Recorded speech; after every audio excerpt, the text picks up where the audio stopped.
The broadcast is now starting. All attendees are in listen-only mode. Good afternoon and welcome to our webinar today. The topic is an introduction to doing business with the federal government. I want to remind everyone that questions are welcome, and you can submit your questions by simply typing them into the box on the screen and sending them, and we will attempt to get them all answered during the webinar. We will again be offering CPE credit for the program, and as such, we will be giving CPE codes 3 times during today's presentation. If you would like to receive the CPE certificate, take note of these codes and return the completed CPE form to Lynn Keenley in our office. Today our presenter is Randy Fogel, and welcome, Randy. Thank you. Randy is a principal with Battelle & Battelle in the audit practice. Randy has over 30 years of experience in a wide range of industries, working primarily with closely held businesses. Many of those years of experience also come with government contracting applications, and Randy is primarily the government contracting expert within Battelle & Battelle. Randy is a graduate of Wright State University and is a certified public accountant in the state of Ohio. So with that, Randy, we want to get started. All right. Thank you very much, Jack. Let's just start first by going over a quick agenda, give you an idea of the general topics that we will be discussing today. Does my business sell something the government buys? What is the process involved in registering to do business with the government? I want to get you familiar with many of the business certifications and set-asides that are available to assist with getting government business. We also want to talk about some of the accounting and reporting requirements that need to be considered if you sell to the government and do business with them. We'll also be talking about some of the ways the government monitors its contracts, and then we're going to spend a few minutes talking about acronyms throughout the course of the webinar today, which you will find that the government pretty much runs on acronyms. As a matter of fact, I think they probably pay 100+ people to sit around and figure out what acronyms they want to create from time to time. There's so many of them.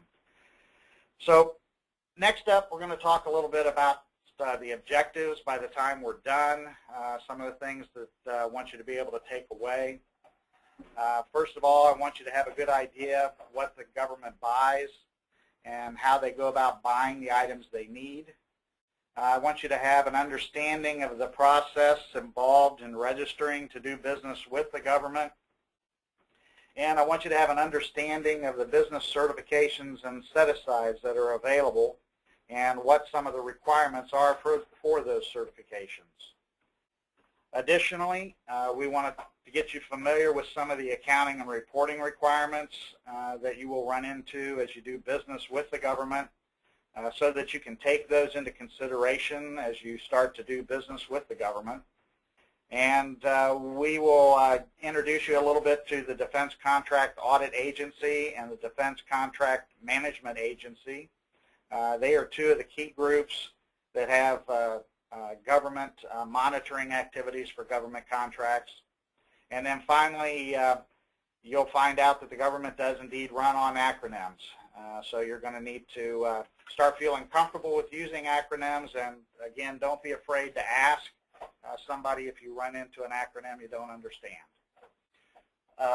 Randy, I want to interrupt. At this time, I want to give the first CPE code, and the first CPE code is the number 45. 45. All right, so let's move on into the presentation. Starting off by, what does the government buy? Well, the government buys everything imaginable, and probably some of the things that you cannot even imagine. So whether you sell hard assets like desks, chairs, equipment, etc., or you sell services such as consulting, project management, IT support, janitorial services, and so on, the government is buying. But please keep in mind there is a lot of competition for this business.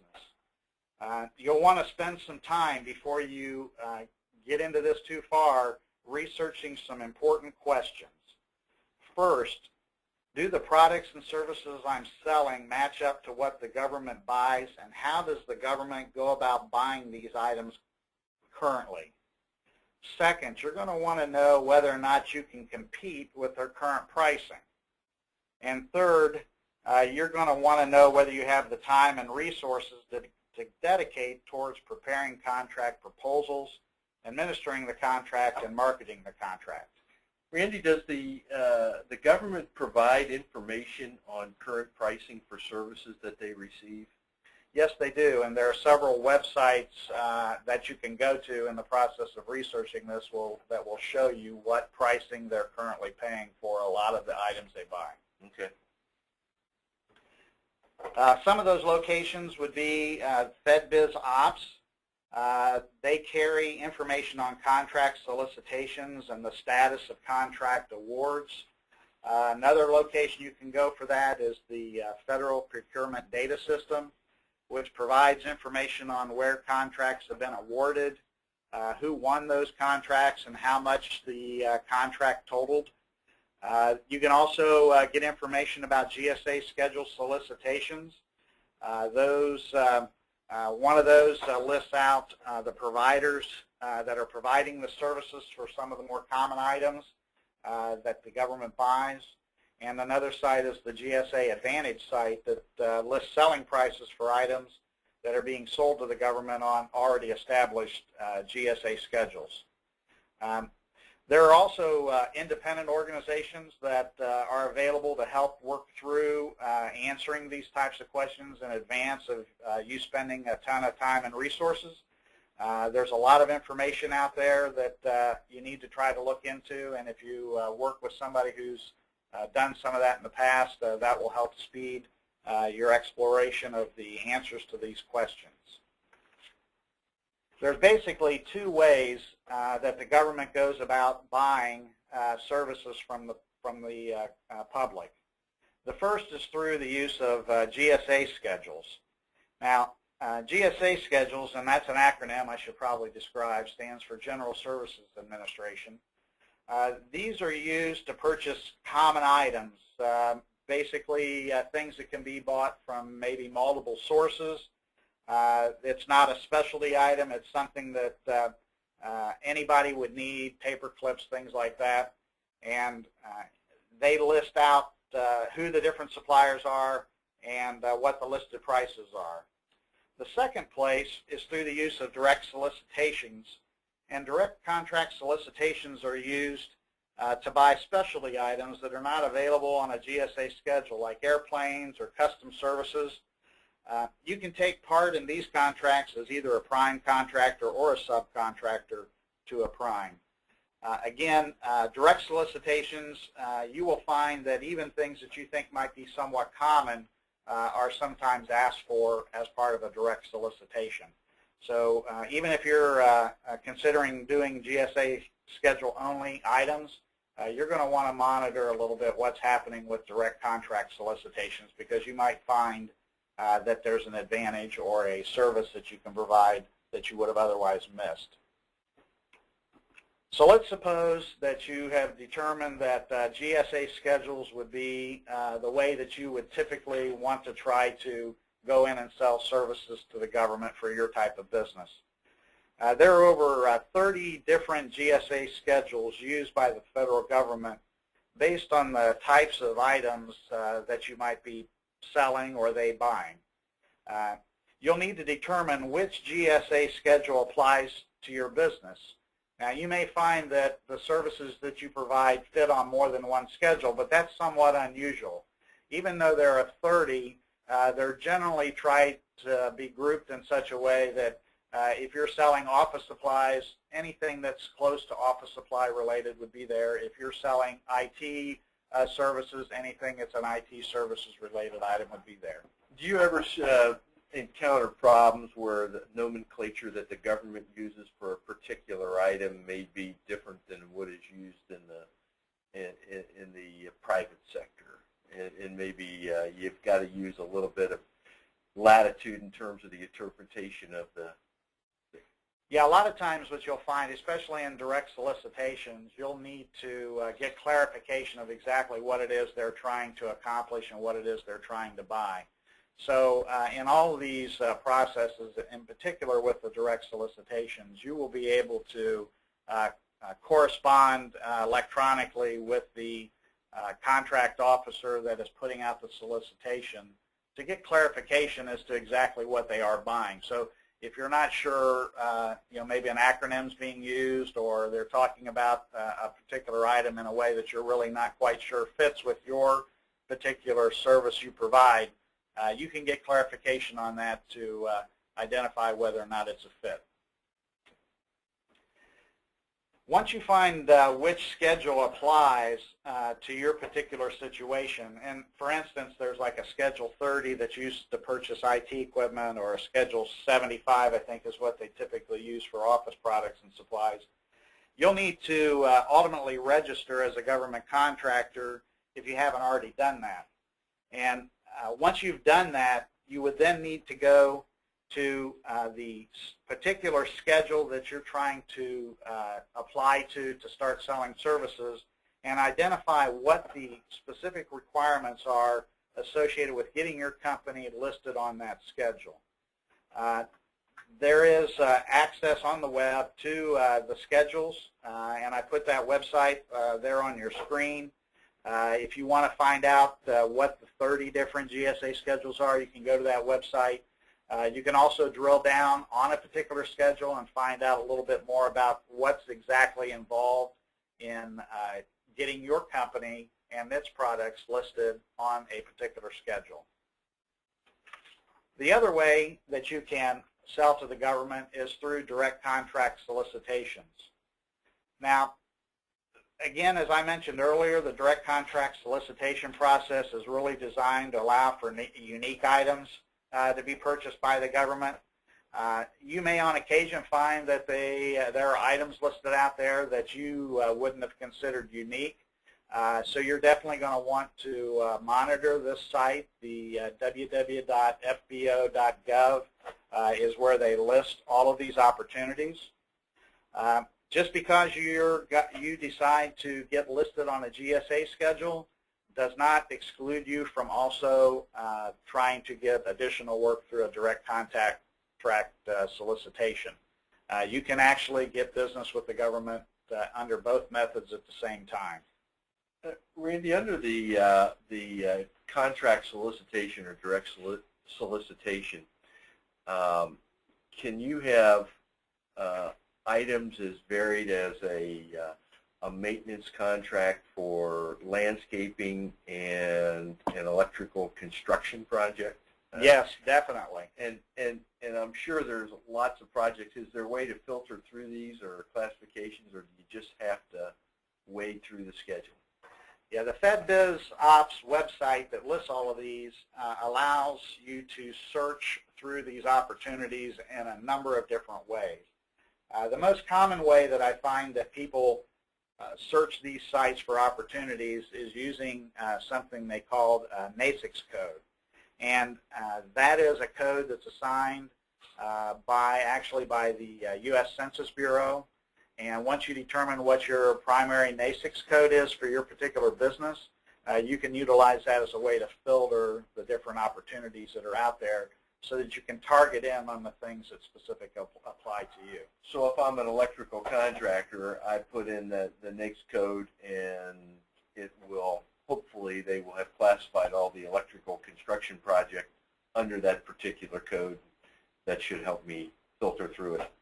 That's correct. And again, that's why I say it's important for you to spend some time in advance of getting involved with this type of work with the government, researching what is out there on that website, how they go about identifying business opportunities, and how you can go about searching those sites for the opportunities that might apply to your particular business.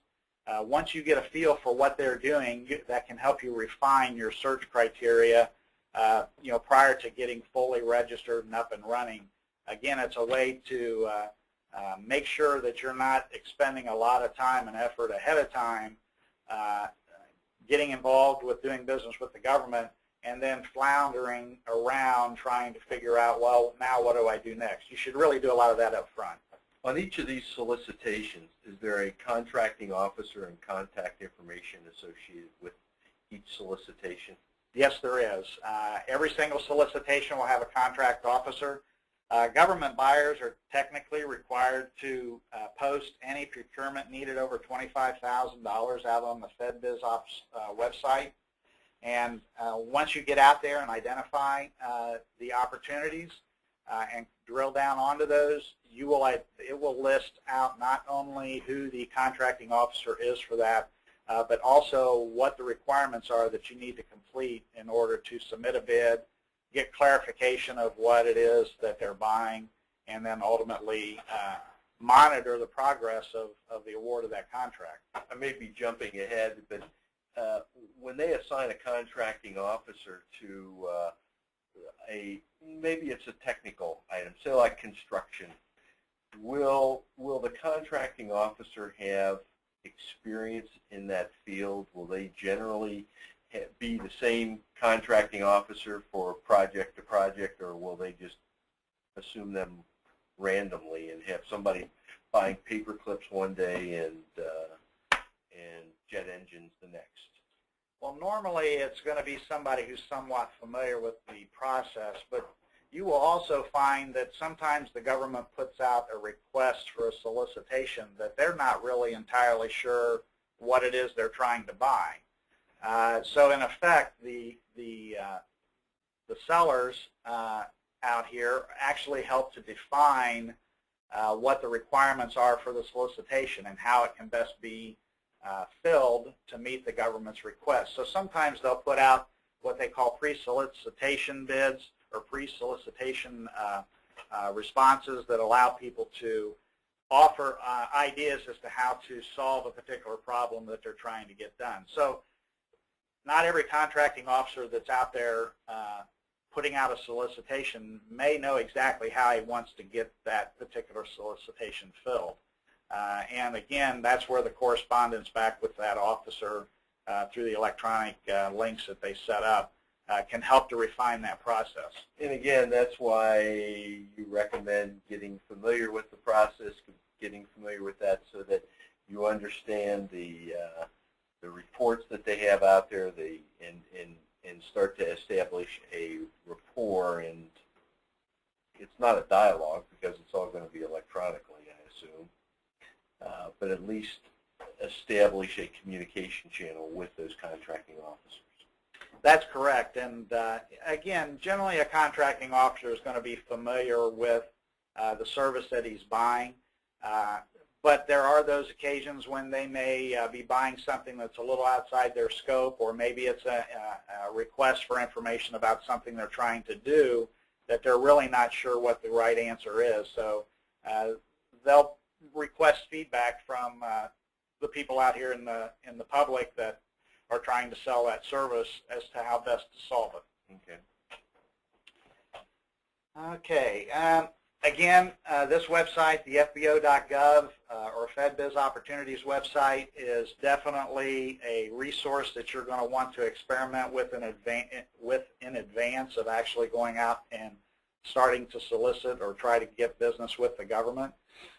Again, a tremendous resource. It's free. You don't have to pay anything. You don't have to register as a government contractor. It's out there right there for the general public to access. So now once you've decided which way you want to try to do business, you really need to also know that business size does matter when it comes to getting contracts. The SBA in particular establishes size standards for contracts. The sizes are updated, the size standards are updated on a regular basis. To bid on a contract as a small business, you must meet these qualifications on the date of your bid. And the qualifications are, again, determined by the NAICS code, or the North American Industry Classification System code, that has been defined by the U.S. Census Bureau. Once you know what that code is, you can go into the SBA website where they maintain the information on the for that code, what the number of employees are or the average annual revenue numbers are that you cannot exceed in order to be considered a small business. One of the other things about this particular certification that's a little bit unique is that this particular certification is one that you self-certify to. You don't have to file any formal documents or anything to get a small business size certification. The contracting officers, when they list these business opportunities out there on the FedBizOps website, will indicate that there's a set aside for small business, and they're doing that primarily as a way to meet quota requirements and so on that are associated with size, and it's really a fairly easy small business qualification or certification to obtain. Randy, will you be going over the any minority or woman-owned business certifications? Yeah, a little bit later. I think Okay. what I want to do first is talk a little bit about the registration process and what you have to do for that, because a lot of businesses will qualify for some of the set-asides associated with small business certification, which, as I said, is a self-certifying standard.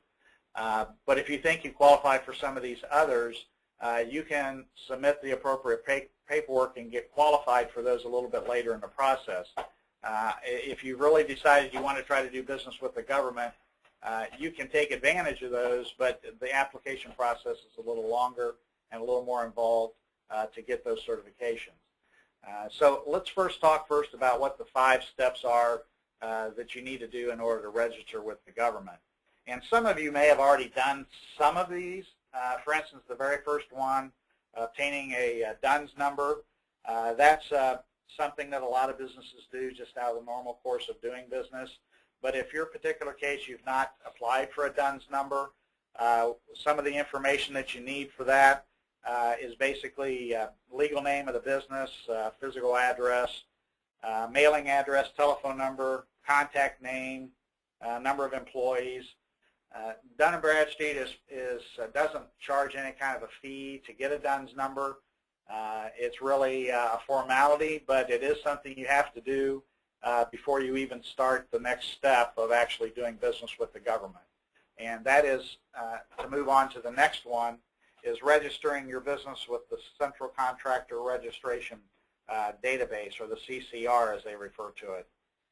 The CCR collects, validates, and stores, and then ultimately hands out data in support of the contracting officers and the various government agencies' request to buy products from the government.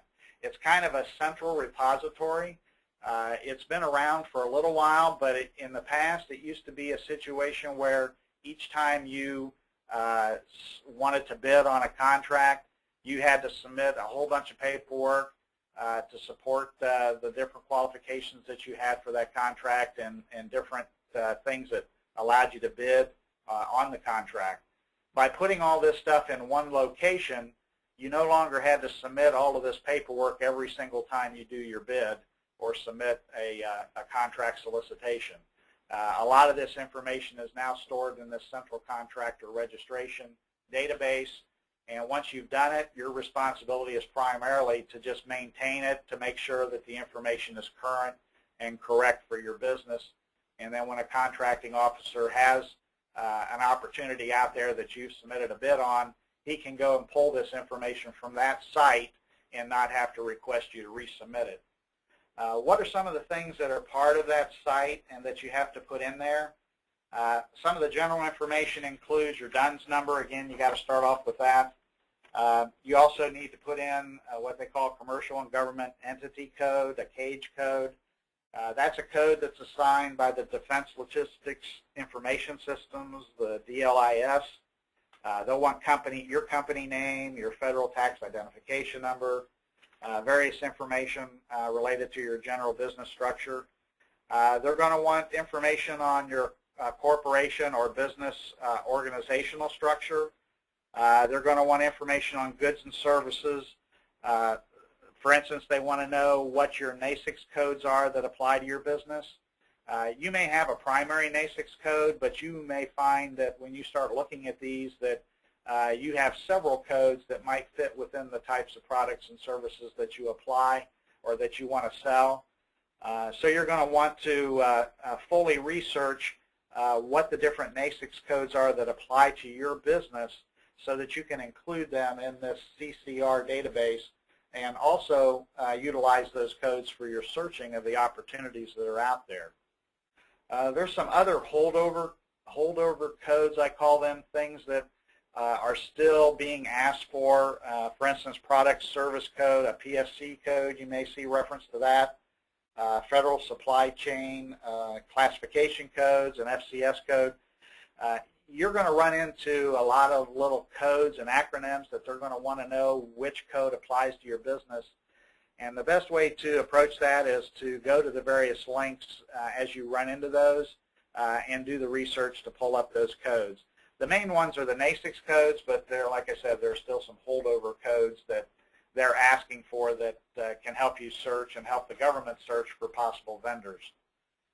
Financial information also needs to be submitted, primarily related to your business's banking institution, routing number, account number. I think all the government payment for services now is handled electronically. So all of that payment information that's needed for them to transfer funds electronically is maintained in this central contractor registration database. So they are asking for those kinds of things.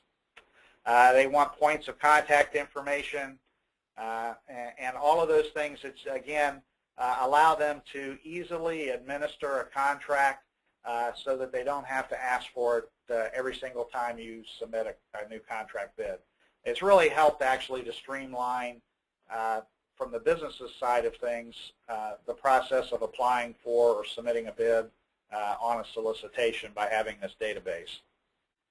The next one that they bring up that you need to also apply to and fill out on behalf of your business is called the Online Representations and Certifications Application, or ORCA is a common acronym that they use for that. This database is also a central repository.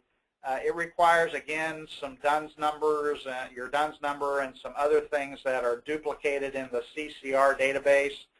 But it's really there for uploading a lot of certification support material that once you've become certified as a minority business, for instance, this is where you would put that certification information for the government to then be able to go out and check your current status.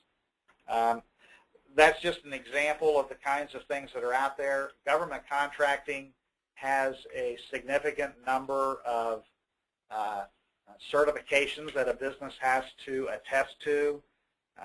For instance, whether or not you're an equal opportunity employer, various things like that.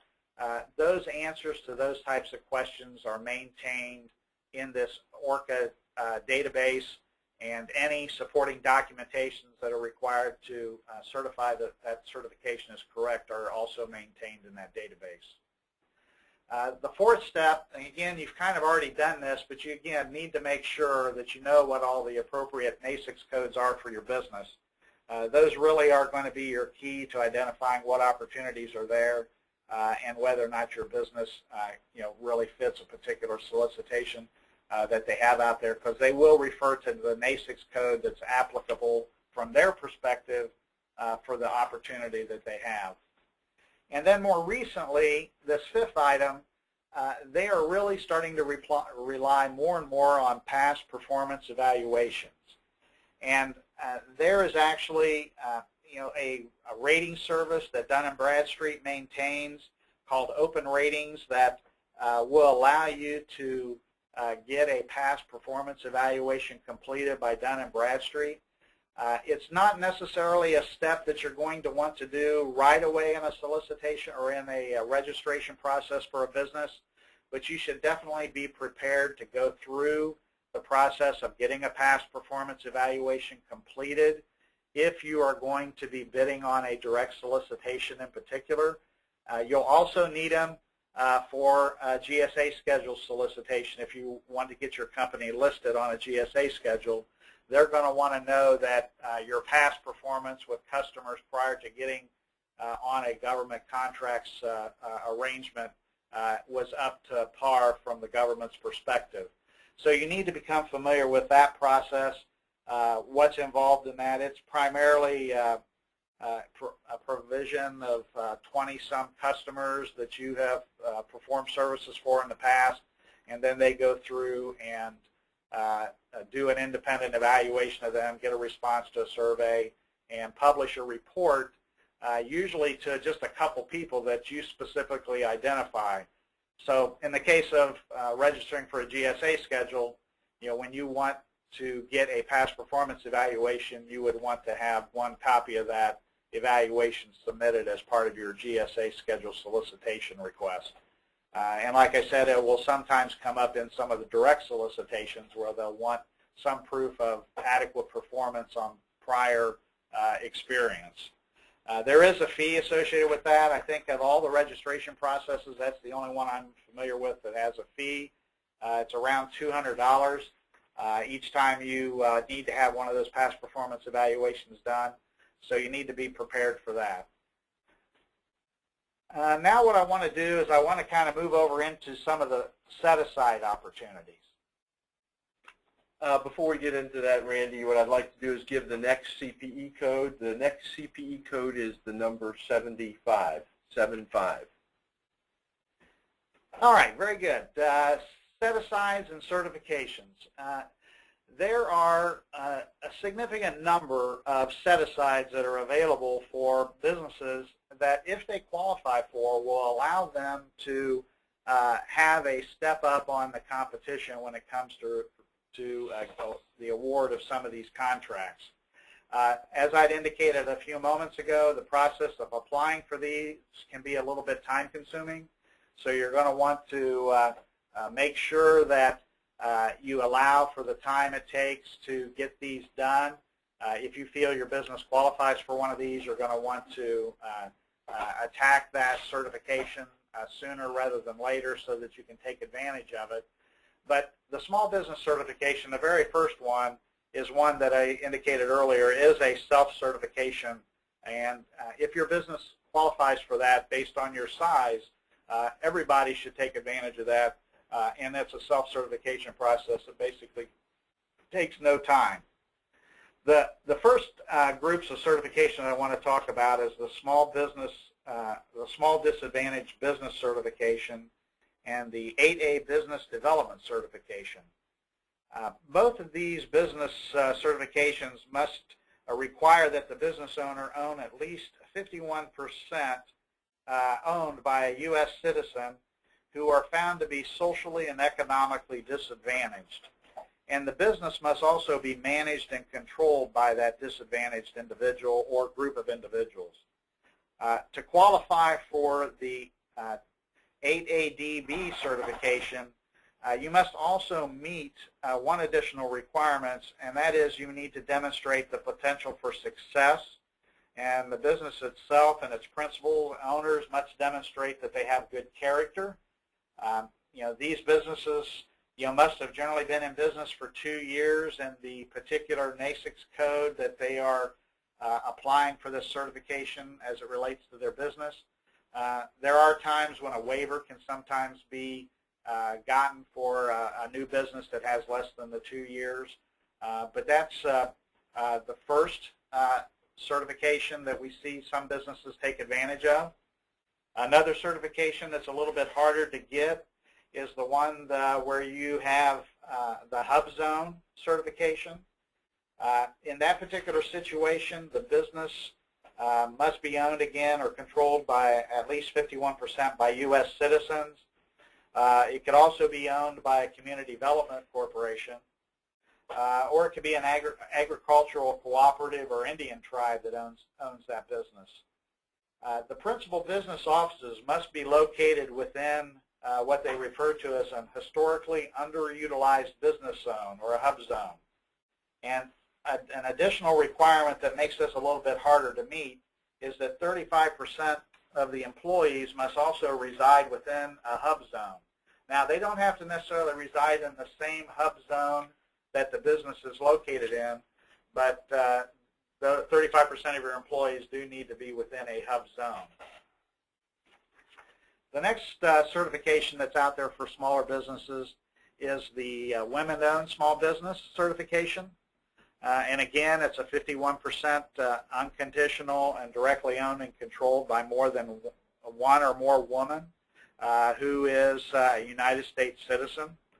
The woman must also, or the group of women must also manage the day-to-day operations, make long-term decisions for the business, hold the highest officer position in the business, work at the business full-time during normal work hours. There's additional guidance that has also recently been handed out related to women-owned businesses and how they become certified, depending upon specific NAICS codes that apply to that particular business. So if you're looking to get involved with this particular certification, you are going to want to spend a little bit of time to see what the specific requirements are for the particular NAICS code that you may have in your particular business situation. There, I believe, are around 35 NAICS codes that have specific requirements that have to be met if you're a woman-owned business within that code. The next one I want to talk about is the Service Disabled Veteran-Owned Business. For that, the Service Disabled Veteran-Owned Small Business Concern certification, again, must involve an individual who owns 51% of the company and has been certified as a service-disabled veteran by the Department of Veterans Affairs or the Department of Defense. Once you have been certified as a service-disabled veteran and they have determined that you own unconditionally 51% of a business and control the management, daily operations, then you can qualify your business as a service-disabled veteran-owned small business concern. And again, all of these set-asides will give you a step up on your business competition if you can qualify for them. So if you think you do, you need to drill out to the appropriate SBA website location that talks about that particular certification to determine whether or not it fits best for you. One other opportunity that I want to talk about a little bit that's not really a certification or set-aside, but that we're seeing a lot of smaller businesses take advantage of over the last few years is something called the Sivir Program, or the Small Business Innovative Research Program. Several years ago, the 11 federal departments started offering Sivir contracts, and these contracts are specifically designed to allow small businesses to get into a research development and then ultimately deployment of advanced innovative research type projects. For instance, the Department of Energy would set up a Sivir program for somebody who wants to do energy research. And the phase one of a Sivir program generally is limited to an award of no more than $100,000. But in a situation where you're in a phase one award, you're spending that $100,000 to determine whether or not the idea or the research item that you're working on has technical merit or is feasible. Once you've determined that it has technical merit and is feasible, you go back to that same Department of Energy, let's say, and you request a phase two award of up to $750,000. And these phase two awards are then used for the actual R&D and evaluation of the commercialization potential of that particular idea or product that you think would help in a particular situation. Once you've expended those funds in phase two, you move to phase three, and it becomes a little bit more difficult to get funding. But by this point, you should have a good idea as to who the potential market for this item would be. And if it's merited at the, say, Department of Energy as a product that they're interested in taking advantage of through their department, then you can go to them and ask for the phase three awards directly from the Department of Energy. Or if you identify another Department of Defense, for instance, who might be able to take advantage of this, you can go to them and request the funding for the third phase of a Sivir award. And again, you can also look at commercial entities as another option that you could partner with in order to continue the development and sale of a particular product that you developed during the Sivir program. The next thing I want to move to is a little bit about contract cost tracking requirements. Now, contract cost tracking requirements can be a rather cumbersome area for a lot of smaller businesses. If you've been in business for a while and not done work with the government, a lot of times you're going to have a accounting structure set up that fits and works within the type of business that you do. But there's a good chance that that accounting structure may not fit some of the contract cost tracking requirements and government compliance requirements that are associated with your business and doing business with the government.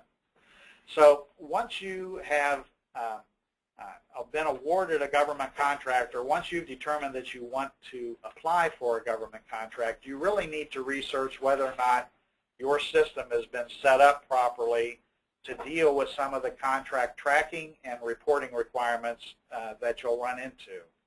Now, your accounting system and so on does not have to be overly complex. You don't have to spend a lot of money on accounting software. We find a lot of smaller businesses utilizing QuickBooks and Peachtree are able to utilize those inexpensive accounting packages to meet these requirements.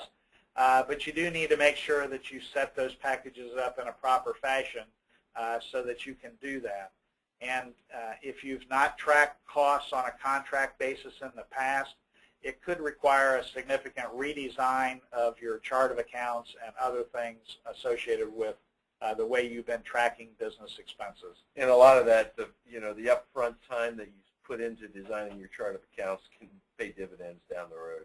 Yeah, definitely, and we'll talk about another report and some of the monitoring things that the government does. If you have your systems designed correct in the beginning, the monitoring and reporting that's associated with that later in the contract process is significantly less burdensome for you. And believe me, it's already burdensome enough to work with the federal government, so anything you can do to streamline that is something that you're going to want to take advantage of, or at least consider before you get too far down the road with government contracts. One of the other things you're going to want to do when it comes to contract cost tracking is make sure you identify whether or not costs are direct costs associated with that contract that you're working on, or whether they're indirect costs.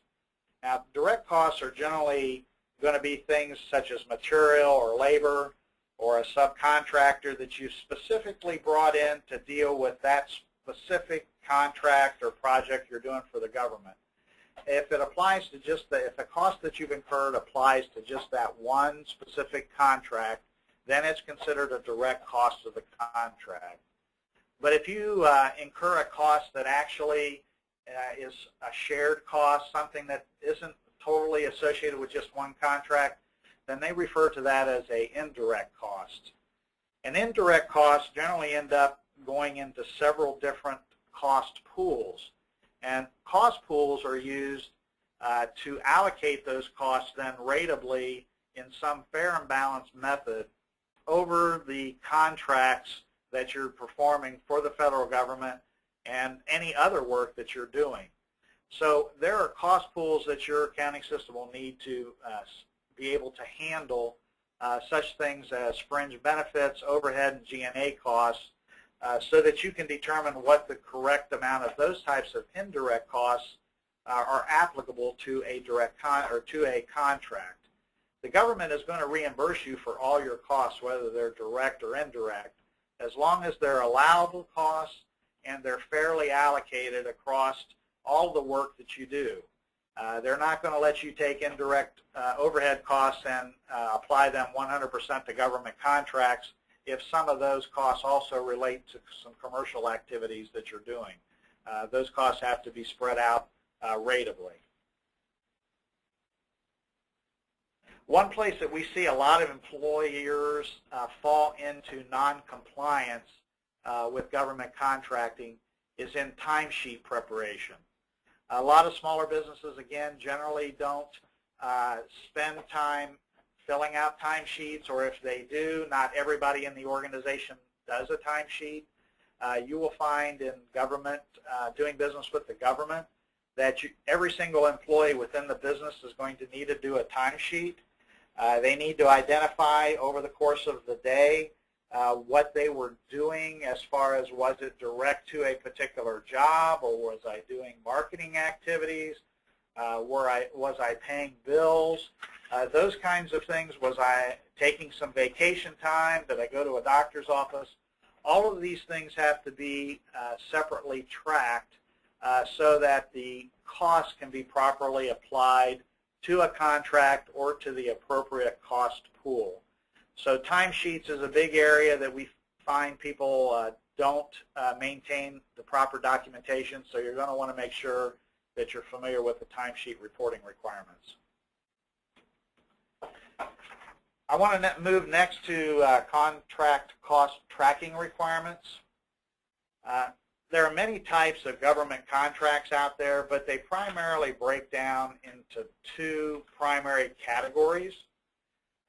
They are going to be either what they call cost reimbursable contracts, or they're going to be fixed price contracts. Now, the easiest way to describe the difference between these two primary types is in a fixed price contract, think of a situation where you go to your department store and you walk into the store and you pick up an item off the shelf that has a price on it. That's a fixed price. You're not negotiating that price. You go up to the counter, you pay it when you walk out, and you're done.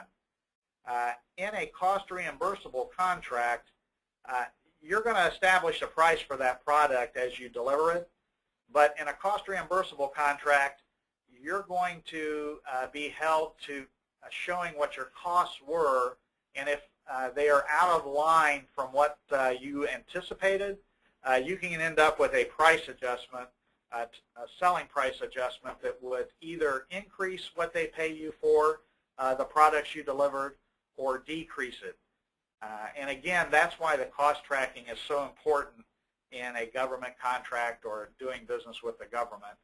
You don't want to get caught up in thinking that I'm working on a contract where it's a fixed price contract when in actuality it's a cost plus type contract.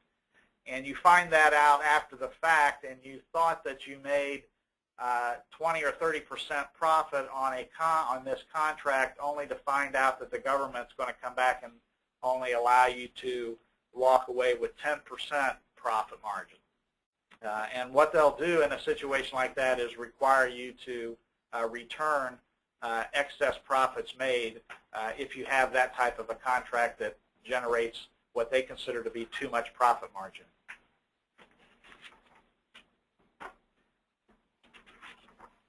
Let's move next to allowable costs. Allowable costs versus unallowable costs, another area that you run into with contracts with the government and whether costs are allowable, is that there are a group of regulations out there called the Federal Acquisition Regulations, or the FARs. FARs are issued by the federal government, and they apply to more than just buying and selling services to the government. FARs are used to document just about everything that the federal government does. But there are specific FARs that relate to how the government goes about buying services from the general public. And as a government contractor, you're going to need to be familiar with these FARs. And over the years, I'm sure all of you have heard situations where the government found that somebody was overpaying for something at the government at a ridiculous amount of money. And when they dove farther into it, they found that there were abuses in the types of costs that were being charged to the contract that allowed for a selling price to be set that was unreasonable. So they have passed and put into the FARs a significant number of guidance that deal with what they consider to be unallowable costs. And things that you would typically consider to be normal business type expenses, or things that you would have to incur as a business, are not going to be considered an allowable cost from the federal government's perspective. An example of some non-allowable costs would be contributions to charitable organizations, entertainment expenses, bad debts. If you write off a bad debt, that's not allowed to be charged to a government contract. If you incur fines and penalties, interest expense on loans, in most cases, is not chargeable to a government contract, and you can't get reimbursed for that. If you have losses on other contracts or on one government contract, you can't deduct the loss on that contract against another contract where you've made money. So there are some specific requirements where specific types of costs are 100% unallowable. But there are also a whole category of costs where they're sometimes allowable and sometimes not. So you need to become familiar with some of those partially allowable costs. One example would be advertising costs, where if you're advertising for help employees to work on a contract, that's allowable expense. But if you're giving $500 to your local youth baseball program, they're not going to allow that as an allowable cost. Some of the other things you run into are some types of compensation costs are considered unallowable. Travel costs can sometimes be unallowable. Insurance costs, depending on the types of insurance coverage that's being paid for, can be unallowable. So you just need to become familiar with some of those items and establish a way to properly track and exclude unallowable costs from the items that you're going to charge to a government contract. The next area I want to run into is contract reporting, because now that you've got this contract, you're going to need to start reporting on it. And as part of that process, you're going to find that your contracting officer that's involved with your particular contract will help you through identifying what the different reporting requirements are. However, one of the items that we find a lot of companies have difficulty fulfilling and reporting on a timely basis is an incurred cost electronically, or ICE report. An ICE report is generally only required when you have a cost reimbursable contract. And so not every company is going to have to file an incurred cost electronically report. But as soon as you do one contract that is a cost basis contract, you run into the potential of needing to file this report. And I have run into situations where businesses have not filed this report for several years, have never been asked to file this report. They were technically required to because they were doing cost reimbursable contracts, and then out of the clear blue, a contracting officer says, hey, by the way, I see you haven't done this. It's due next week. I need it for the last year, the prior year. And when that comes up, you can really find yourself in a world of hurt, because an ICE report is an extremely complicated Excel spreadsheet that you need to be familiar with well ahead of having to actually prepare it. And there's a website that you can go out to look at what this report looks like. And if you think you'll ever be doing cost reimbursable contracts, you're going to want to spend a lot of time ahead of time looking over this Excel sheet, because the government won't prepare this for you. You will have to prepare this. Another thing that you will also run into when it comes to contract monitoring is the DCAA, or the Defense Contract Audit Agency, and or the DCMA, the Defense Contract Management Agency. Both of these agencies were initially established by the Defense Department to monitor Defense Department contracts, but over the last 10 to 15 years, a lot of other federal agencies have determined that they want to take advantage of their expertise in contract monitoring for other government agency contracts. So you want to be aware of who these agencies are.